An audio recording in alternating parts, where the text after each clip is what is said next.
Bom dia, meus queridos irmãos, saúdos na graça, na paz do nosso Senhor e Salvador Jesus Cristo. Estamos alegres porque até aqui o Senhor nos ajudou, até aqui o Senhor tem nos dado a sua misericórdia, a sua bondade. Estamos agora deixando o inverno, entrando primavera, verão, e o calor já está forte. E gostaria que os irmãos estivessem orando por várias regiões do país que estão ardendo em fogo. O Pantanal, em São João do Boa Vista, a Serra da Paulista, que é a Serra da Mantiqueira, está ardendo já em 7 dias em fogo. Os irmãos estejam orando para que venha a chuva. Nós precisamos da chuva para que pare essas queimadas, esse fogo, e acaba aquecendo mais ainda o clima. Irmãos, nós também pedimos que vocês continuem a orar por o fim da Covid. Já passamos a fase mais difícil, os cientistas já estão entendendo melhor como funciona esta peste, este mal, e já estão caindo as mortes e já há alguns medicamentos que funcionam, e se Deus quiser logo vai haver a vacina. E enquanto isso, irmãos, vamos glorificar ao nosso Deus, vamos buscar ao nosso Deus. Falando em buscar, vamos buscar as coisas celestiais. E quando nós falamos de buscar as coisas celestiais, nós lembramos que os nossos pés estão na terra. Os pés estão na terra, mas a nossa mente, a nossa cabeça deve estar nas coisas celestiais. Meus irmãos, nós, nesta semana, dia 7 de setembro, todos os brasileiros comemoraram o Dia da Independência. O dia em que Dom Pedro I deu o grito do Ipiranga. Independência ou morte? O Brasil, que estava sob o jugo de Portugal, a partir deste momento houve a separação dos dois países. O Brasil, que era uma colônia, passou a ser um país. E desde então nós, brasileiros, comemoramos o grito do Ipiranga, o Dia da Independência. E quando nós pensamos em nação, eu acredito com certeza que a nação mais patriota de todas é Israel. Deus, ao criar a nação judaica, ensinou desde os princípios que Israel fosse uma nação patriota. O patriotismo é cada cidadão colocar o bem comum da nação acima dos seus próprios interesses. Mas, infelizmente, meus queridos irmãos, nós vemos que no nosso país, a começar pelos políticos, criam leis que só beneficiam a eles mesmos, grupos que estão surgindo aí que buscam seus próprios interesses. Eu muitas vezes fico pensando, eles criam tantas leis, feminicídio, racismo, homofobia, e esquecem que na verdade há um só grupo, o ser humano. Deus deixou a raça humana. E aí o que acontece? Muitas divisões, cada um puxando para si a sardinha. E meus queridos irmãos, há um ditado que diz: se a farinha é pouca, meu pirão primeiro. Ou seja, cada um puxando para si e acabam esquecendo da coletividade, esquecendo do ser humano, esquecendo do próximo. E o Evangelho, desde que o Senhor Jesus Cristo veio à Terra e passou a propagar, anunciar, e Ele próprio é o Evangelho, nos ensina e nos mostra de que nós devemos primeiramente cuidar do próximo. Se cada cidadão brasileiro, ou se cada cidadão do mundo, pensasse assim: primeiro vou cuidar do próximo, depois de mim, com certeza o mundo seria muito melhor. Não haveria fome, não haveria guerra, mas infelizmente eles estão buscando os seus direitos ou a sua liberdade. Quando nós falamos de liberdade, não podemos esquecer que um dia nós também encontramos a liberdade espiritual.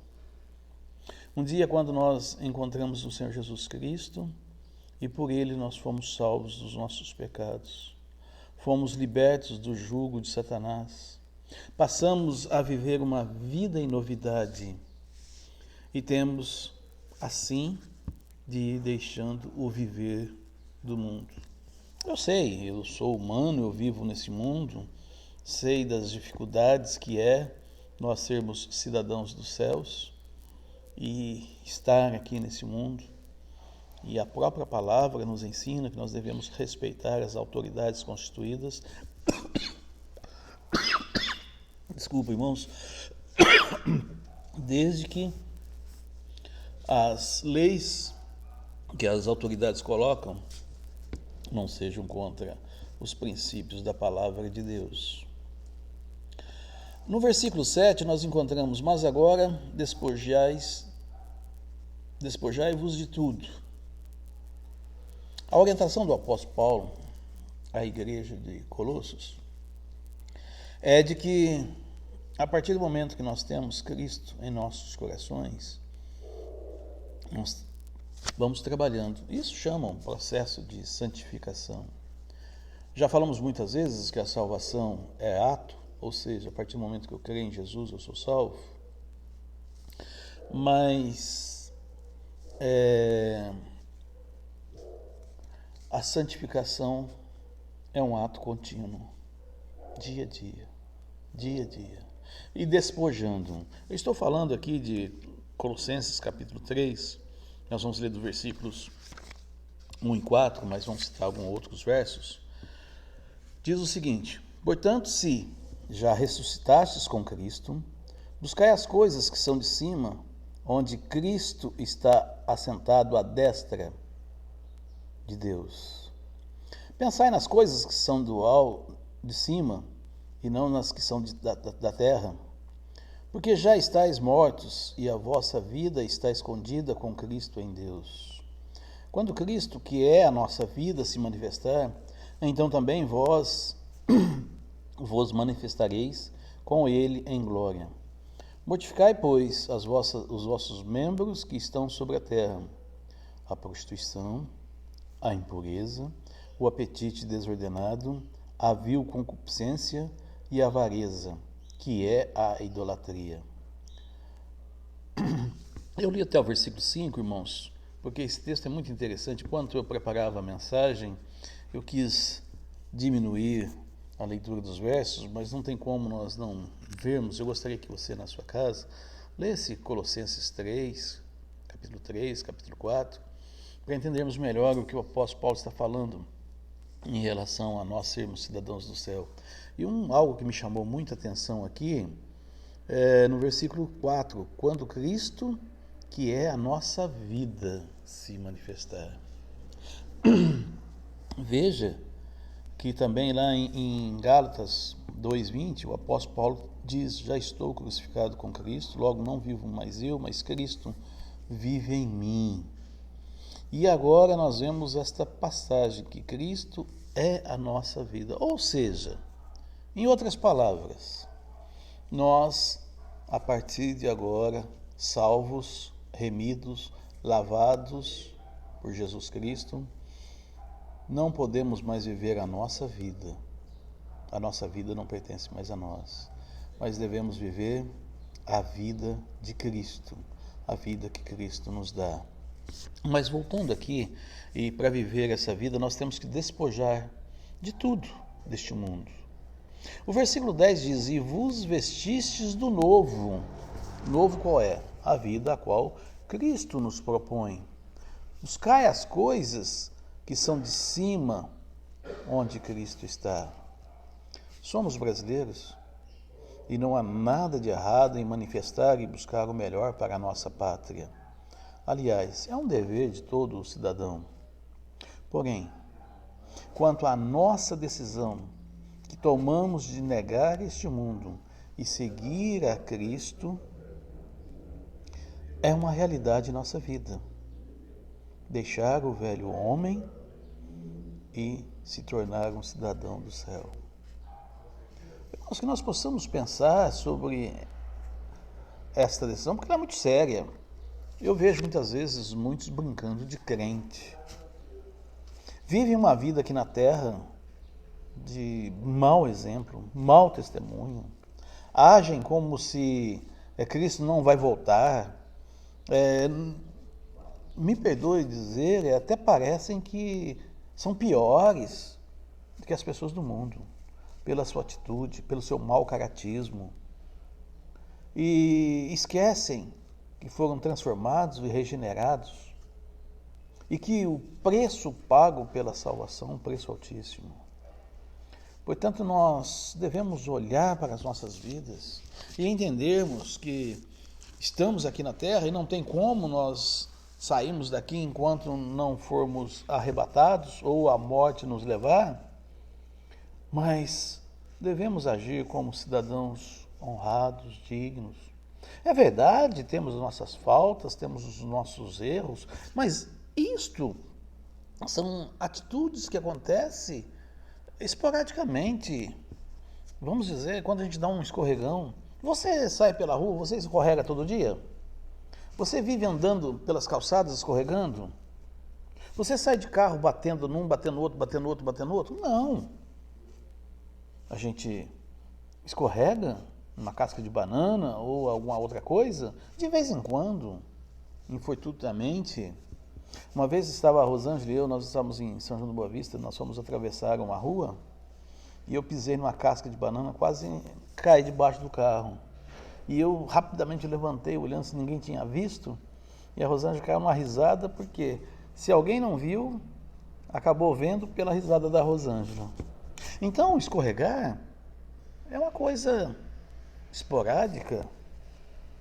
Agora, viver uma vida escorregando, viver uma vida sem interesse de mudança, tem alguma coisa errada com esse cristão. Ou ele precisa se converter de novo, ou ele precisa fazer uma autoanálise da sua vida para ter uma transformação real de vida. Pensai nas coisas que são de cima, não nas que são da terra. Veja, irmãos, eu sempre oriento os jovens e toda a igreja, todos os irmãos, a buscarem o melhor. Oriento os jovens a estudarem, a se prepararem, a se formarem, a ter uma profissão digna. Oriento os irmãos a terem um bom trabalho, a trabalhar, lutar. São coisas saudáveis e que devem ocorrer e devem acontecer. Mas não coloque estas questões, não coloque o seu trabalho, não coloque a sua profissão, não coloque os seus desejos aqui na terra. Eu louvo e glorifico ao Senhor quando um irmão que pagava aluguel consegue ter uma casinha. Isso é ótimo, é muito bom. Mas que o irmão ou que a irmã não venha a adorar ou criar raízes na terra porque tem um bem material. Esse bem material é para ser usado, aproveitado. Eu fico triste de ver em algumas situações, casos que a reportagem mostra que irmão matou irmão por causa de herança. Pai matou filho, filho matou pai por causa de herança. São bens materiais que ficam aqui. Nós vamos para o céu e esses bens materiais ficam aqui na terra. Portanto, buscai primeiro o reino de Deus e a sua justiça, e as demais coisas vos serão acrescentadas. Como eu disse, é natural do ser humano buscar meios de subsistir. É normal o homem querer uma vida de abundância. Todos querem, buscam ter saúde, bem-estar e fartura. Mas se buscar somente essas questões, buscar somente essas coisas, e infelizmente não buscar a Cristo, são os mais infelizes da terra. E o cristão não pode agir como as pessoas do mundo nesse sentido. Agora, se a pessoa tem paz de espírito, se a pessoa tem Jesus Cristo no seu coração, não vai haver maior tesouro na terra do que poder saber que um dia estará nas mansões celestiais. Paulo escreve aos Colossenses, nos versículos 3 e 4, porque já estáis mortos e a vossa vida está escondida com Cristo em Deus. Quando Cristo, que é a nossa vida, se manifestar, então também vós manifestareis com Ele em glória. Esse é o nosso objetivo. Esse é o objetivo de todo cristão. Esperar a manifestação de Cristo. Estar com Cristo. Poder andar e caminhar com Cristo. Olha, irmãos, já imaginou que maravilhosa graça será você ao lado do Senhor Jesus Cristo? E se porventura, não sei se isso vai ocorrer, mas se porventura você começar a lembrar dos momentos difíceis que passou aqui na terra, quando você passou pelo deserto, e você está chorando dessas lembranças tristes, o Senhor Jesus estender a sua mão, enxugar as nossas lágrimas e consolar os nossos corações. Porque já estamos mortos para o mundo, porque Cristo é a nossa vida. Já estou crucificado com Cristo. Estamos mesmo pensando nesse sentido de estar crucificado com Cristo? E no capítulo 4, irmãos, que eu pedi que vocês pudessem estar lendo em sua casa, o livro todo de Colossenses é muito lindo, agradável, palavras maravilhosas, edifica os nossos corações, as nossas almas, nos dá força para caminhar nesses momentos de pandemia, de quarentena, de lutas, tribulações. Desligue um pouco a sua TV e assista um pouquinho, leia um pouquinho da palavra. Desligue um pouco o seu celular e medite na palavra. Ou entre no YouTube e procure alguma mensagem, alguma palavra no livro de Colossenses. São palavras que edificam, que nos confortam. E no capítulo 4, a partir do versículo 2, Paulo fala em continuar a nossa jornada. Interessante, né, irmãos? Quando nós assumimos a natureza espiritual cristã, quando nós aceitamos a Jesus Cristo, e nesse caminhar nós precisamos de força. Nesse caminhar nós precisamos ter onde nos apegar e poder fazer com que o nome de Jesus seja glorificado. E Paulo diz, perseverando em oração. Versículo 2, perseverai em oração, velando nela com ações de graças. Que nós venhamos buscar nas nossas orações, buscar a firmeza. Paulo fala também, testemunhando o Evangelho de Cristo, as boas novas. Veja que interessante, né? E eu pergunto, nesse mês, mesmo com a pandemia, você falou de Cristo? Nós já estamos no 12º dia. Você já falou de Cristo? 12 dias se passaram no mês. Andando com sabedoria. Irmãos, eu confesso a vocês que eu não tenho sabedoria. E conforme Tiago diz, eu tenho buscado muita sabedoria. Andando com sabedoria. E quarto, que tenhamos boas palavras para aqueles que precisam de conforto. Nestes dias, pandemia, pessoas que contraíram Covid entram numa depressão profunda. Eu acredito até que muitos até morrem pela Covid e pela depressão que a Covid coloca na pessoa.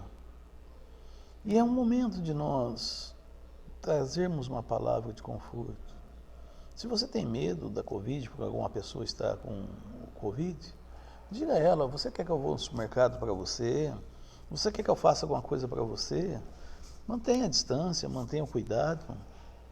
mas demonstre amor e carinho. Nos tempos de Jesus e no Velho Testamento, nós vemos que o grande mal era a lepra. E a lepra afastava os leprosos da comunidade. As pessoas tinham medo de chegar próximo de um leproso porque podia pegar a lepra. E ele era afastado da sociedade. E o Covid tem afastado aqueles que contraíram essa peste. E até nós temos medo. Essa semana ficamos sabendo que uma vizinha da nossa rua teve Covid.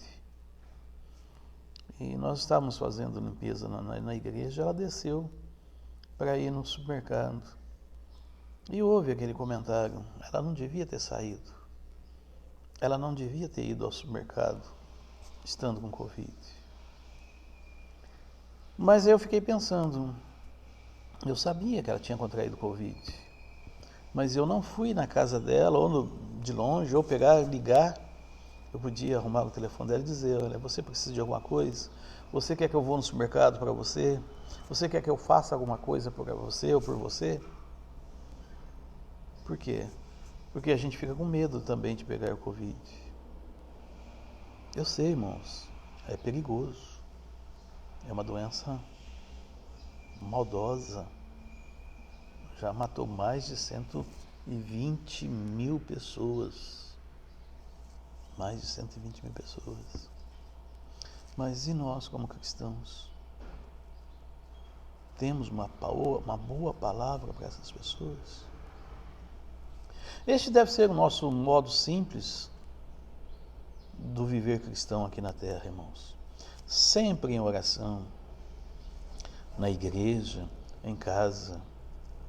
Eu estou sentindo a falta de muita gente de quarta-feira. Você vai me perdoar, meu irmão. Eu ouço muitas vezes pessoas dizer, estou com saudade de ir nos cultos da igreja. Já tivemos a segunda reunião de quarta-feira. Não passa de 8, 9 pessoas aqui. Você pode vir de quarta-feira. Logo domingo nós vamos abrir. Então venha já nas quartas-feiras. Sempre orando, tanto na igreja como em nossa casa. Colocando diante de Deus as nossas petições, os nossos agradecimentos, as nossas súplicas e as nossas ações de graças. Nesta quarta, falando à igreja, eu lembrei de um caso que aconteceu na igreja que eu fui pastor. Uma irmã, todas as quartas-feiras, fazia um determinado pedido. E aquilo foi por meses. E de repente a pessoa parou de fazer o pedido. E aí numa reunião de quarta, eu falei, irmã, e aquele pedido que a irmã fez insistentemente? Pastor, deu tudo certo, já foi resolvido, obrigado. E aí eu disse, mas a irmã não agradeceu? Se eu não pergunte, a irmã não responderia que Deus já abençoou e já resolveu esse problema? Isso é o quê? Uma pessoa não grata. Pessoa que pede, recebe e esquece de agradecer. E não é só a irmã, não. Eu também sou assim, nós somos assim, infelizmente. E nós temos que passar a ser gratos, fazermos orações de gratidão pelo que Deus tem nos dado.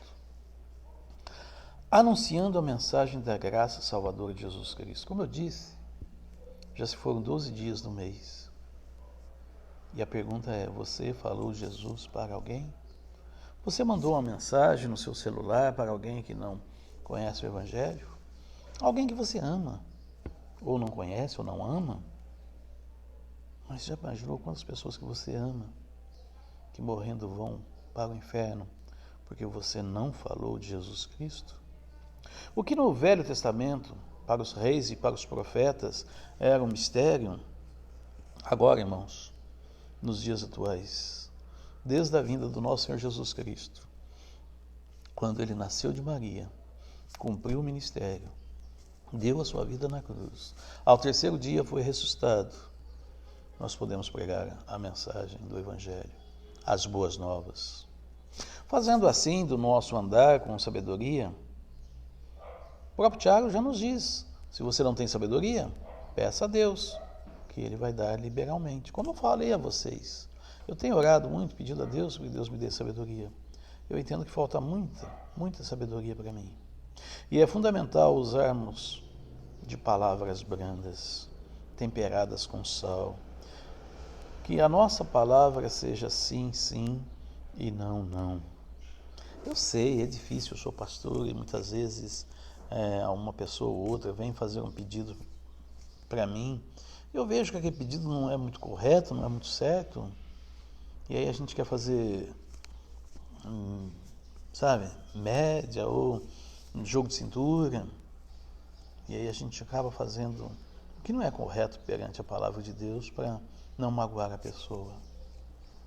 Mas se a pessoa olhar as Escrituras e ver o que a Escritura diz, e você disser sim ou disser não, e ela entender e compreender que o que a Escritura está dizendo é o que a Escritura está dizendo, quiser ficar chateada, triste, isso passa. Mas o muito sal estraga a comida. Você já comeu uma comida salgada? Não desce, né? E aquela comida que eles dizem que é de hospital? Hoje não, viu, irmãos? Hoje as comidas de hospital estão bem melhor. Mas antigamente as comidas de hospital não tinha sal, não tinha nada. Era água e o alimento. Uma comida sonsa. E há muitos cristãos sonsos por aí. Ou muitos cristãos muito salgados. A resposta: calma, desvia a fúria, mas a palavra ríspida desperta a ira. Provérbios 15:1. Que o nosso viver, meus irmãos, mostre às pessoas que somos diferentes. E diferentes no bom sentido. Porque ser diferente de maneira de dizer, você é crente? Ele é pior que... Aí é ruim. Mas que eles vejam em nós que somos diferentes. Que Cristo habita em nós, que o Espírito Santo habita em nós. E que nós somos verdadeiramente cidadãos dos céus. Agradeço aos irmãos, Deus os abençoe, tenham uma boa e agradável domingo na presença do Senhor, com as famílias, aquele almoção do domingo. À noite o irmão Gustavo estará trazendo a palavra e que nós podemos sempre nos alegrar com a comunhão e a graça de Jesus Cristo com os irmãos. Irmãos, mais uma vez eu continuo pedindo a vocês também pelos dízimos e ofertas específica para a obra. Esta obra está em andamento, se Deus permitir, logo nós vamos ter um salão novinho, com banheiros novos, tudo o que vocês desejavam, o que vocês queriam. Mas isso tem um custo. Como eu já disse a vocês, nós iniciamos a obra pensando num valor, já sabíamos que podia haver alterações, está havendo alterações que foram necessárias fazer para a segurança da obra, a segurança da construção. Estamos fazendo uma obra, se quisesse fazer um outro piso, além do que nós vamos fazer, poderia ser feito com boa estrutura. Então é uma obra que vai ficar aí para até quando Cristo voltar. E isto custa, isso tem custo, nós estamos falando com toda segurança, alterações no templo nós precisamos fazer, que já deveriam ter sido feitas, vamos aproveitar agora, fazer essas alterações, e eu conclamo vocês, olhem para a necessidade da tua igreja. Eu sei que muitas vezes você diz o orçamento está apertado, mas o ser fiel no dízimo vai mostrar que você é um cidadão do céu e que você busca a morada celestial. Meu irmão, se você não é fiel aqui, você vai ser fiel no céu? Pense isso. E nós, precisamos dar continuidade a esta obra, terminarmos essa obra. E conto com os irmãos, conto com a ajuda dos irmãos, com o carinho dos irmãos. Agradeço a vocês por tanto que têm feito e quero que continuemos essa obra com alegria nos nossos corações. Deus abençoe os amados. Vamos orar. Pai de amor, querido Deus, nós agradecemos. Obrigado, Senhor Deus, por esta obra. Obrigado pelo trabalho que estamos realizando. Sabemos que o Senhor é um Deus maravilhoso, um Deus de graça, de misericórdia. Obrigado, Senhor Deus, porque o Senhor tem cuidado de nós. Dá-nos sabedoria, dá-nos discernimento, Senhor Deus. Coloque no coração de cada um dos irmãos a necessidade, Senhor Deus, da fidelidade, de dizimar e de ofertar, Senhor Deus, para esta obra, para que nós possamos concluí-la para o bem proveito da coletividade, dos irmãos, e também, Senhor Deus, que possamos buscar as mansões celestiais, saber, ó Deus, que um dia nós estaremos com Cristo lá no céu, porque nós temos um novo viver, nós temos uma nova vida, e a nossa vida é em Cristo.